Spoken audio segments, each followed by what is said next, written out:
Okay, this is a 2006 Kawasaki Ninja 250 engine. I'm going to start it up.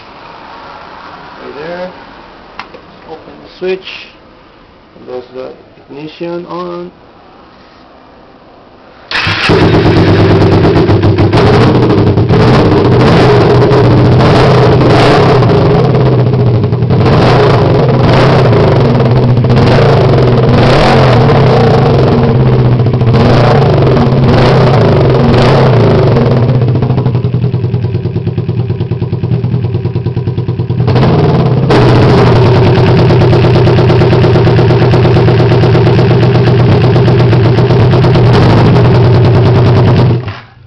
Okay, they have the external air filters. The air box has been removed, so this one will fit any go-kart or boogie, or just to fix on broken engine.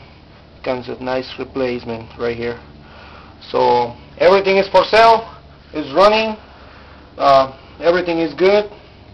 We have 12,000 miles, and it's ready to bolt on in another Ninja, or to make a go-kart or a boogie. It will be nice. It's a good clean engine, and the carburetors are clean and it's running now perfect. Okay, thank you.